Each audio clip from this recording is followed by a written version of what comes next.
देश के सबसे एंटी नेशनल नरेंद्र मोदी जी हैं, लेकिन ये बात वो नहीं समझ पाएंगे जिनके लिए डेवलपमेंट का मतलब हिंदू मुस्लिम और मंदिर मस्जिद है। लेकिन मुझे देश के पढ़े लिखे नागरिकों और जेनजीस पर पूरा भरोसा है कि वो मेरी बात को समझेंगे और बाकी युवाओं को जागरूक भी करेंगे। ये US trade deal Narendra Modi ji ने डोनाल्ड ट्रंप के साथ जो साइन किया है, उससे ये साफ पता चलता है नरेंद्र मोदी जी दबाव में है और दबाव में आकर देश के विरोधी नीतियों को बढ़ावा दे रहे हैं। मैं आपको ट्रेड डील की कुछ मुख्य शर्तें समझाती हूँ। जब पहले हमारे देश में विदेश से फसल आती थी तो सरकार उस पर टैक्स यानी कि टैरिफ लगाती थी ताकि विदेशी फसल ज्यादा सस्ती ना हो और हमारे देश के नागरिक हमारे देश के किसानों से ही अनाज खरीदें। पर इस नए डील के तहत मोदी जी ने अमेरिका से आने वाले कृषि उत्पादों पर टैक्स हटा दिया है और जीरो टैरिफ ड्रिल के लिए एग्रीमेंट किया है।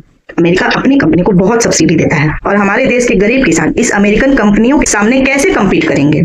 लेकिन नरेंद्र मोदी जी को किसानों से कहाँ फर्क पड़ता है, तभी तो उन्होंने 42 लाख करोड़ के सामानों के इंपोर्ट का वादा इस ट्रेड डील में ट्रंप से कर दिया, जिसका मतलब है कि अगले 5 साल तक हमारे देश को अमेरिका से महंगा तेल, अमेरिका की मशीनरी, अमेरिका की फसल जबरदस्ती महंगे दामों पर खरीदनी पड़ेगी और जितना ज्यादा हम यूएस से इंपोर्ट्स करेंगे उतना ही हमको डॉलर खर्च करना पड़ेगा, जिसकी वजह से डॉलर की वैल्यू बढ़ेगी और हमारे इंडियन रुपीज की वैल्यू कम होती जाएगी। और इस ट्रेड डील के बाद हमारा स्वतंत्र देश भारत किस देश से तेल खरीदेगा उसका भी अधिकार हम खो चुके हैं। पहले हम रसिया से सस्ता तेल खरीदते थे, पर अब अमेरिका ने शर्त रख दी है कि उनकी मर्जी के बिना भारत देश रसिया से सस्ती तेल नहीं खरीदेगा और जब सस्ता तेल बंद हो जाएगा तो डीजल पेट्रोल महंगा हो जाएगा और इसका बिल कौन भरेगा? आप, मैं और इंडियन टैक्स पेयर्स। और साथ ही सिर्फ तेल ही नहीं, नरेंद्र मोदी जी ने तो आपकी प्राइवेसी का भी सौदा कर दिया है। इस ट्रेड डील में यह शर्त है कि 140 करोड़ भारतीयों का डेटा अमेरिका जाएगा। आपकी बैंक डिटेल, आपकी मेडिकल हिस्ट्री और आप फोन पे क्या क्या देखते हैं, सब डेटा बिना किसी रोक टोक के अमेरिकन कंपनीज को जाएगा। जिस प्रधानमंत्री का काम हमें सेफ्टी प्रोवाइड कराना था, उसी की वजह से आज हम लोग डिजिटल गुलाम बनने जा रहे हैं। अब सवाल उठता है कि मोदी जी ने इतनी कॉम्प्रोमाइज क्यों किए?